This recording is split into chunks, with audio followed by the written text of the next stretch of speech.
organize the world this way. It was the anti-nomadic era. Today, however, we're in the era of control, according to Deleuze. And I think it's really interesting to look at some of the work that has been published, for instance, the postscript of control societies by Deleuze in this regard. Because basically what we have here is a new fundamental transformation of the way we understand the bordering process, where the body, your body, has become the password or the code, the access code. Now, let me just illustrate this very briefly. We talk about biometry almost everywhere. You know that with your iris and your fingerprint, you can be in the computer anywhere. Why would you carry a passport? All you need then is to show your eyes and your fingerprint at any border gate, and it's completely safe. You don't need biometric cards anymore. Now, these instruments already exist and are becoming implemented progressively, both in the public and the private sector. Now, think about this. You, as an individual, have become the key, and you don't know what the lock is or where the lock is. But it's not territorial anymore. It's a database somewhere. So it's a radical transformation. Let me illustrate this a little bit. When we look at ideas around borders, when we look at this transformation, and when we look at the process I just described, in disciplinary societies, we have national identity cards, and we have to show them everywhere. And the idea here is that the state uses the border both to bound the community. The idea in France, for instance, or in the United Kingdom, in England, is that you're both English and made English because you're a resident of that territory. Right? It's the link. And in control societies, we are using fairly different instruments such as pre-clearance. We, as the key, the biometric key, carry the border in ourselves. We carry in ourselves our own limits. One way to illustrate this would be to say, well, in the absence of complete biometry, if you carry two or three passports, you have access to very different worlds. Think about somebody who has a US passport, a Canadian passport, and a European passport of any kind. They can work in almost 31, 2, 3 countries without even asking for a visa or asking for anyone's permission. Think about somebody who doesn't have one. Or think about somebody who comes from a state that has almost no relations with the international community. They can go nowhere. Another way to look at this is to say, well, some passports can travel around the world without visas.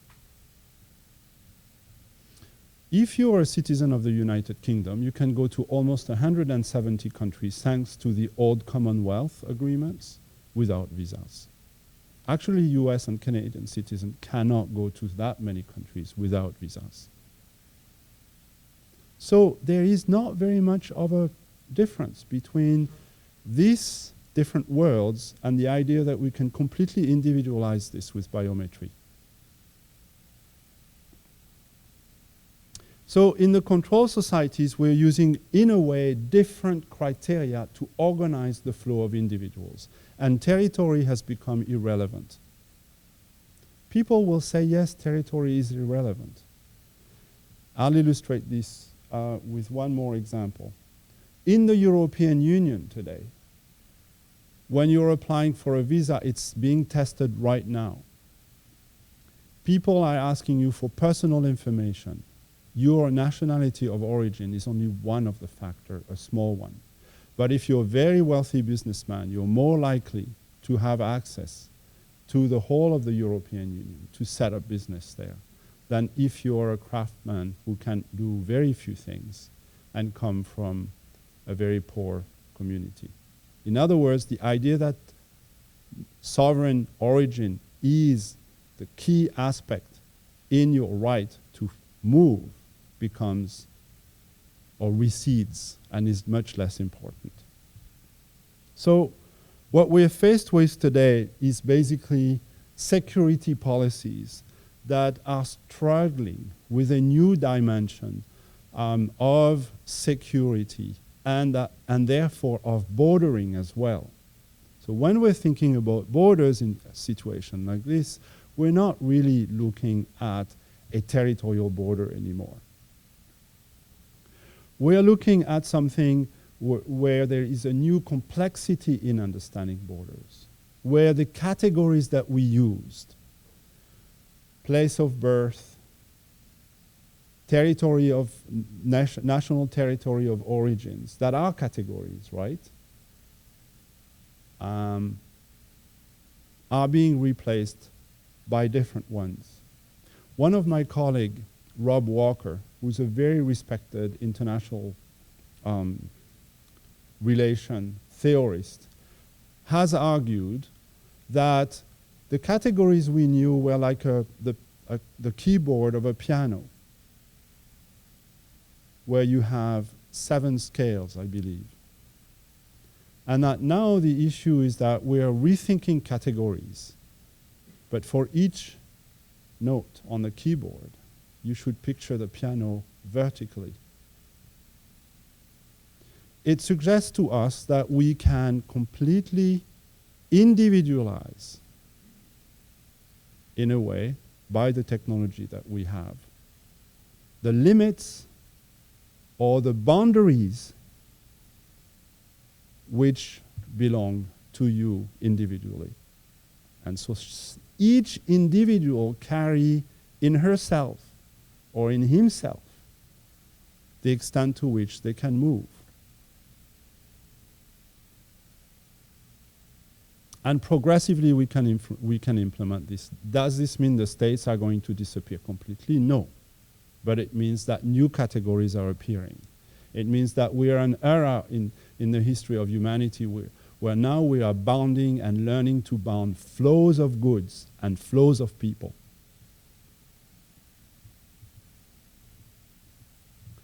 So some of my colleagues talk about this by saying border policies vacillate.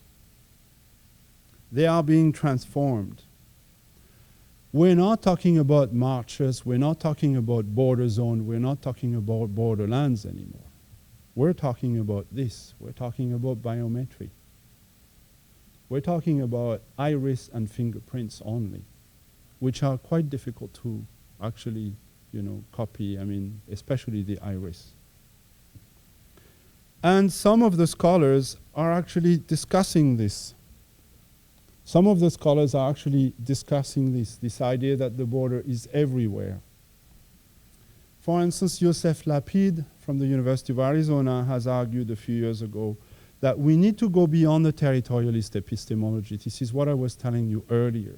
It's this idea that thinking in borders in terms of territory is limiting. It's the idea that we need to look at something that goes beyond the territoriality of borders. Balibar says vacillating, multiplied and reduced in their localization, thinned and doubled, no longer the shores of politics, but the space of the political itself. In other words, we are in an era where we are asking those questions. I don't think that Lapid or Balibar have the final answer on this, but suddenly they point to some fundamental transformation in the way we are bounding the world.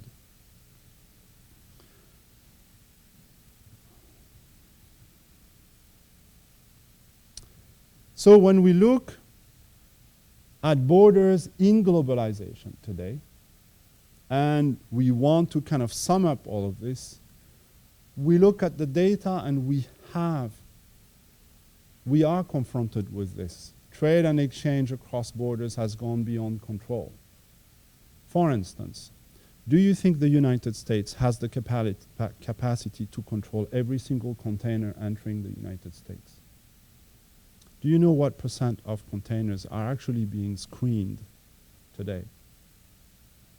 We're talking about a few %, right? Under 10, maybe 11. It varies with regions, okay? Just because it's too expensive. The traditional way of understanding borders, which is the borderland aspect, the idea of the zone, right, is taken over by all kind of pandemics. I don't know if you remember Chernobyl. Do you have any clue what Chernobyl was? It's a nuclear plant in Russia that just went belly up, exploded, and made a huge radioactive cloud that then drifted across the whole of Central Europe and towards the Mediterranean region, on the French, Catalan shores, and then, you know, kind of unpolluted the whole area for a number of months. And states, in a way, are not implementing bordering policies at the boundary line. What is the United States doing? We will discuss more in detail this afternoon. But the United States, since 9/11, for instance, and Canada, have signed agreements so that both individuals and goods would be pre-cleared thousands of miles away from the boundary line. And at the same time, they organize the entry of the United States in the middle of the United States, because the largest airports of the United States are in the middle of the United States, right? Think Chicago, for instance. You can enter the United States in Chicago, right? And also what we realize is that these border policies are not applied equally across all individuals or all goods. For instance, pre-cleared individuals enter much faster and much more easily than others. So borders and boundary lines are not the same thing anymore. So we have some evidence that what Lapid and Balibar are telling us actually is happening concretely. The first tiny steps, right, towards the implementation of these new fundamental concepts. In a way, borders are nearly everywhere. And we are the borders. And in a way, we can say controls are everywhere. So I will discuss a lot more this aspect of the security, comparing EU with North American security policies at the border this afternoon. Thank you very much. 35 minutes. Well, thanks very much. That was exceptionally lucid and compelling, and I think towards the end, thought-provoking and even provocative ideas.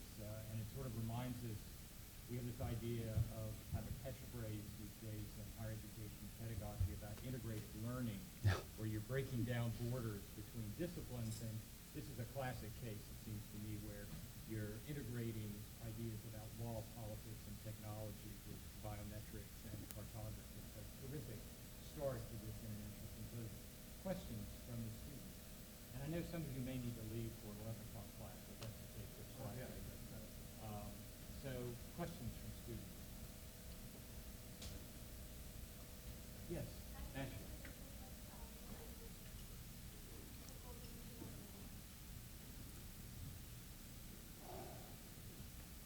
Well, you may have virtual cultures that are going to appear, right? I think we're entering the era of mixity. And I think that the question was, how do you think this is going to affect culture? And I say, I think we're entering the era of mixity. So if you look at this from the perspective of states, you have states today that are actually the embodiment of mixity. They're multinational states. Canada would be one, Mexico would be one. You have states that are the embodiment of the unique nation. Iceland would be one, right? The genetic pool is almost the same. They speak the same language. 99% of the population has the same religion. And I think that today, when we look at this worldwide transformation, we're entering an era of mixity. But what mixity is that going to be? The poor versus the rich, or the very, very rich? That's one way to organize mixity.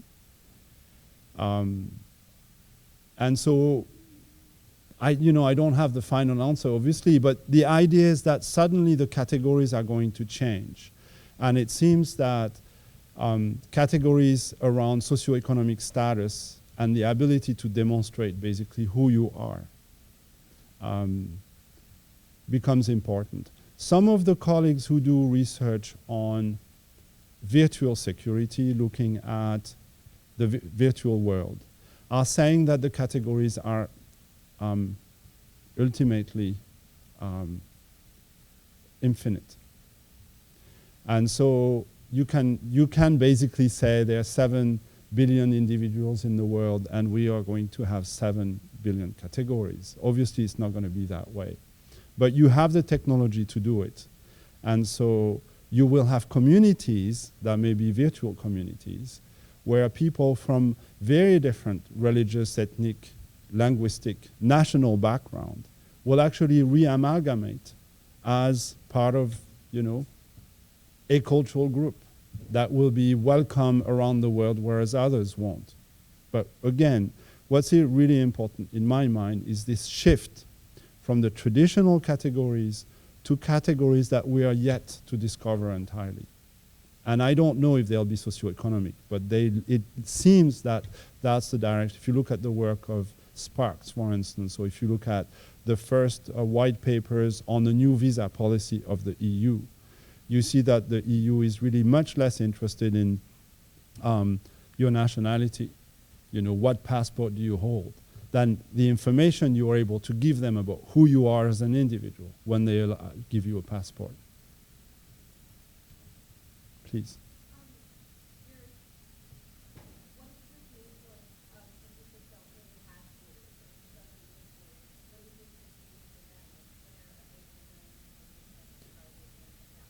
What country do you have in mind?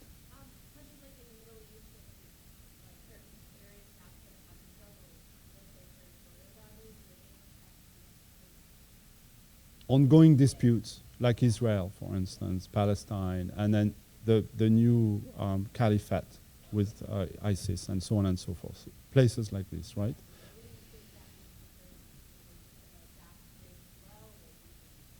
I think the technology is not going to disappear, right? So I think that what's important to me is that we are at a period in the history of humanity where we know we have the technology. At least that's the assumption I'm making, right?